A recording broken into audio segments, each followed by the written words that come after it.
성도 여러분 평안하십니까? 두 친구 운동 말씀과 친구 되기 오늘 그 255번째 날을 맞고 있습니다. 자, 오늘은 우리가 데살로니가 전서 말씀을 함께 읽고 묵상하도록 하겠습니다. 자, 데살로니가 전서는 사도 바울이 2차 선교 여행 중에 고린도에서 데살로니가 교회에 보냈던 첫 번째 편지가 됩니다. 자, 바울이 2차 선교 여행 중에 그 데살로니가와 베레아에서 복음을 전했습니다. 자, 그런데 그 대적하는 유대인들의 공격을 받게 되죠. 그래서 사도 바울은 홀로 아테네로 옮겨가서 복음을 전하고, 그리고 동행하고 있던 실라와 디모데는 그대로 데살로니가 지방에 남겨져 있었습니다. 자, 후에 실라와 디모데가 내려오지요. 그래서 아테네에서 사도 바울을 다시 만나게 됩니다. 자, 그 후에 사도 바울은 디모데를 다시 데살로니가로 보내고, 그리고 사도 바울은 고린도까지 내려가게 되죠. 그래서 디모데가 데살로니가 교회에 둘렀다가 고린도로 내려가서 사도 바울을 만나게 됩니다. 그 고린도에서 사도 바울이 디모데를 만났는데, 디모데가 전해주는 데살로니가 교회에 소식이 있었습니다. 그런데 그 소식은 한마디로 아주 교회에 좋은 소식이었습니다. 거기에 대한 답장으로 이 사도 바울은 주후 51년경에 이 편지를 쓴 것으로 되어 있습니다. 자, 그 내용을 보면 사도 바울은 1장에서 3장까지에서는 믿음과 소망과 사랑으로 살아가는 데살로니가 교인들을 인정하고 칭찬해주는 그런 내용으로 기록이 되어 있고요. 그리고 4장부터 5장까지에서는 그 교회가 안고 있었던 어떤 사회적인 문제들, 어떤 성적인 문제들, 이런 것들을 다루면서 실천적인, 즉 말씀을 실천하는 실천적인 삶을 강조를 하고 있음을 우리가 보게 됩니다. 그리고 또 한 가지, 당시에 데살로니가 교회 안에는 그리스도의 재림이 가까웠다라는 이 소식이 들려왔고요. 그 말을 들은 일부 교인들이 일을 하지 않았습니다. 그리고 어떤 교인들은 일상 생업까지 포기하고 몰려다니면서 성도들의 가정에 폐를 끼치는 그런 경우들이 일어나기 시작을 했습니다. 이러한 소식을 들은 사도 바울은 올바른 복음을 가르치기 위해서 이 데살로니가 전서를 쓰게 됐다는 겁니다. 자, 기록자는 사도 바울입니다. 그리고 기록 시기는 주후 51년에서 52년경으로 알려져 있습니다. 기록 장소는 앞에서 말씀드렸듯이 고린도 교회가 됩니다. 사도 바울은 데살로니가 교회를 세움의 초기에 그 갓난아이와 같은 그런 모습의 이 데살로니가 교회와 함께 보냈던 그 아름다운 추억들을 많이 간직을 하고 있었습니다. 핍박이 닥쳐왔을 때 저들이 보여준 그 믿음과 소망과 사랑, 그리고 인내가 바로 그것이었습니다. 이제 겨우 자립하려는 교회의 영적 부모로서 이 사도 바울의 수고는 아주 매우 보람된 것이었습니다. 이 같은 사도 바울의 사랑은 이 편지글 속에 아주 생생하게 그렇게 나타나 있습니다. 사도 바울은 이들이 새롭게 발견한 그 믿음 안에서 성장하고 또 더욱 열심히 서로 사랑하고 항상 기뻐하고 기도하고 감사하도록 권면을 하고 있습니다. 사도 바울은 재림하실 주님에 관한 말로 이 편지의 결론을 내리면서 주님의 재림은 바로 산자와 죽은 자들 모두에게 소망이요 그리고 위로라고 말씀을 하고 있습니다. 이 편지는 사도 바울이 데살로니가 교회에 보낸 2개의 편지 중에 첫 번째 편지라 하는 것은 이미 말씀을 드렸습니다. 자, 이제 장별 요약으로 들어가도록 하겠습니다. 자, 1장의 말씀을 보면 데살로니가 교회를 향한 인사의 말씀이 있고요.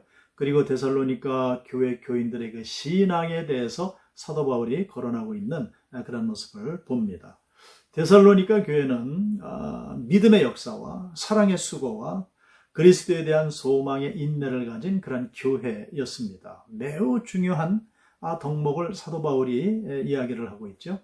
이 교회는 복음이 그러므로 말로만 들어간 것이 아니라 능력과 큰 확신으로 택함을 받은 교회였습니다. 이 교회는 주로 이방인으로 구성되어 있었지만 우상을 모두 버리고 하나님께로 돌아왔다는 그러한 소문이 널리 퍼져 있었던 그러한 교회였습니다. 자, 2장으로 넘어갑니다. 자, 2장 1절 이하의 말씀을 보면 데살로니가에서 벌였던 사도 바울의 사역이 기록이 되어 있고요. 17절 이하를 내려가면 사도 바울이 데살로니가에 다시 가기를 원하는 그런 마음이 나타나 있습니다. 이 데살로니가 교회와 사도 바울의 관계를 우리가 잠시 살펴야 되는데요. 그 바울을 향한 그 비판하는 그런 말들이 데살로니가 교회 안에 많이 있었습니다. 어떤 사람은 바울의 교훈은 간사하고 부정하고 괴계가 있다. 또 어떤 사람은 이 사도 바울이 사람을 기쁘게 하기 위해 복음을 전한다. 또 어떤 사람은 이 바울은 아첨하는 말과 탐심의 탈을 쓰고 있다. 또 어떤 사람은 사도 바울이 사람의 영광을 구하고 있다 등등의 말로 사도 바울을 비난하고 있었습니다. 이에 대해서 사도 바울은 그 교회 모든 교우들에게 이 바울 자신이 어떻게 거룩하고 어떻게 옳고 어떻게 흠없이 행하였는가를 말씀을 하고 있죠. 이렇게 자신에 관한 일로 그들에게 교훈을 하고 있는데요. 이런 말씀입니다. 너희를 부르사 자기 나라와 영광에 이르게 하시는 하나님께 합당하게 행하게 하려 함이라는 말씀을 그들에게 전해주고 있습니다.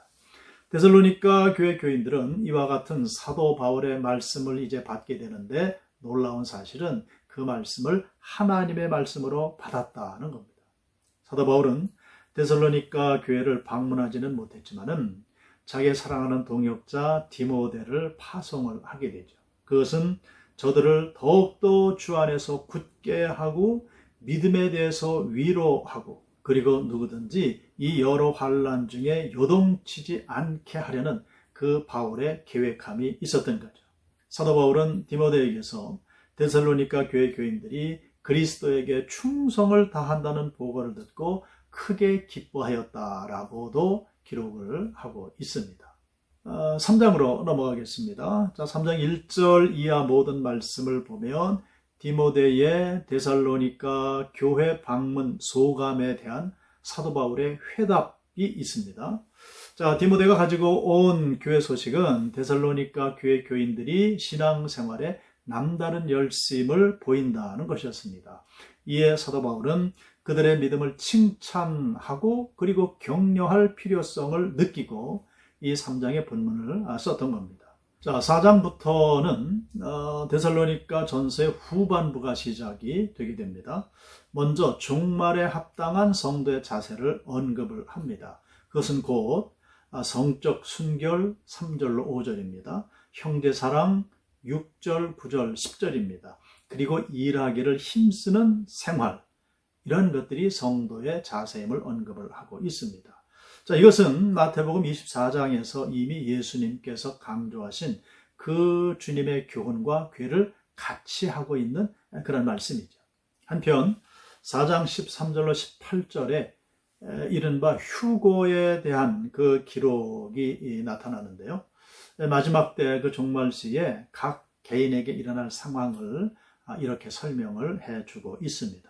자, 그리고 5장으로 넘어가는데요. 데살로니가전서 4장 13절 이하에서 시작된 주님의 강림과 죽은 자들의 부활에 관한 가르침이 5장을 넘어오면서도 11절까지 계속 기록되고 있음을 보게 됩니다. 그리고 12절 이하에서 이제 권면과 마지막 인사를 함으로 이 서신서를 이제 마무리 짓고 있습니다. 자, 이 5장에서 재림을 기다리는 자들의 자세를 상세히 언급을 하고 있죠.